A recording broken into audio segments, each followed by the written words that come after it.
Ration కార్డుల కోసం అడిగి అడిగి అలసిపోయాం.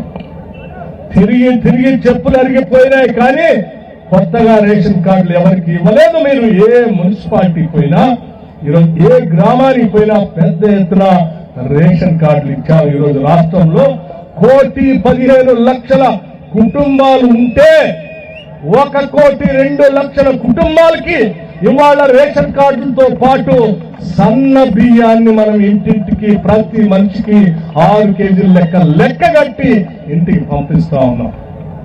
ఒకనాడు బియ్యం పంపిస్తే అవి తినలేక కోళ్ల దానాకో దీనికో అమ్ముకుంటా ఉంటే ఇవాళ మార్కెట్లో 50 నుంచి 55 రూపాయలకు దొరుకుతున్న సన్న బియ్యాన్ని రాష్ట్ర ప్రభుత్వం కొని ప్రతి మనిషికి 6 కేజీల లెక్క కట్టి 1,02,00,000 కుటుంబానికి ఈరోజు రాష్ట్రంలో పంపిణీ చేస్తా ఉన్నాం.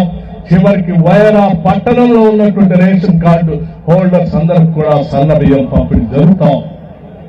మిత్రులు ఆలోచన చేయండి. కేవలం రేషన్ కార్డు ఇచ్చి వదిలిపెట్టి బియ్యం ఇచ్చి వదిలిపెట్టలే. చదివించుకున్నటువంటి పిల్లలతో పాటు ఆ కుటుంబంలో ఉన్నటువంటి వృద్ధులకో లేకపోతే కుటుంబ సభ్యులకో దురదృష్టం కొద్ది అనారోగ్యానికి గురైతే వైద్యం చేపించుకోలేక ఇబ్బంది పడినటువంటి కుటుంబాల్ని అనేక సంవత్సరాలుగా మనం చూశాం. ఉన్న ఇల్లు అమ్ముకొని, పొలాన్ని అమ్ముకొని, లేకపోతే ఇంట్లో ఉన్నటువంటి పుస్తకాలు అమ్ముకొని హాస్పిటల్ బిల్లులు కట్టలేక అన్యాయం అయిపోతున్న కుటుంబాలను అనేకం చూసిన తర్వాత ఆలోచన చేశాం. మన ప్రభుత్వం ప్రజాప్రభుత్వం, పేదల ప్రభుత్వం వచ్చింది.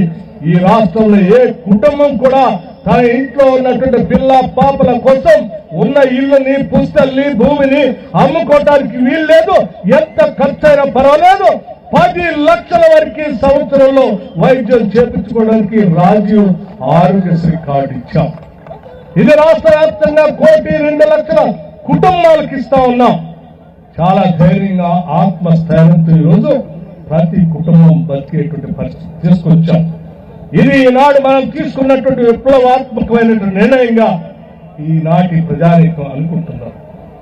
రాష్ట్రంలో ఉన్నటువంటి మహిళలు, మన సంస్కృతి, మన సాంప్రదాయం, మన ఇంట్లో ఉన్నటువంటి తల్లిని చెల్లిని ఒక మహాలక్ష్మిలాగా చూసేటువంటి సాంప్రదాయాన్ని ఈనాటి కాంగ్రెస్ ప్రభుత్వం, ఈ రాష్ట్ర ముఖ్యమంత్రి రేవంత్ రెడ్డి గారి నాయకత్వంలో ఉన్నటువంటి ఈ కేబినెట్ అంతా కూడా ఒక ఆలోచన చేశాం.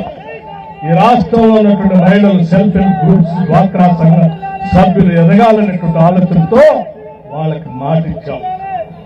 సంవత్సరానికి 20,000 కోట్ల రూపాయల్ని వడ్డీ లేని రుణాలు ఇస్తామని చెప్పాం. నవ్వారు. 20,000 కోట్ల రూపాయలు వడ్డీ లేని రుణాలు మహిళలకు ఇవ్వటం సాధ్యమా అని ఎద్దేవా చేశారు.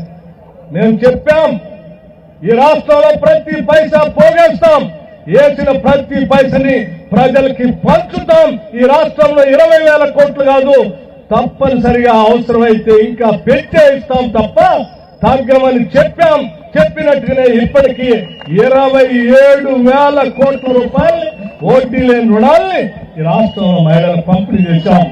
ఈ వైరా పట్టణంలో కూడా వడ్డీ లేని రుణాల్ని పంచడమే కాదు, భవిష్యత్తులో కూడా ఈ నగరంలో ఉన్నటువంటి మహిళలందరికీ నేను విజ్ఞప్తి చేస్తా ఉన్నాను.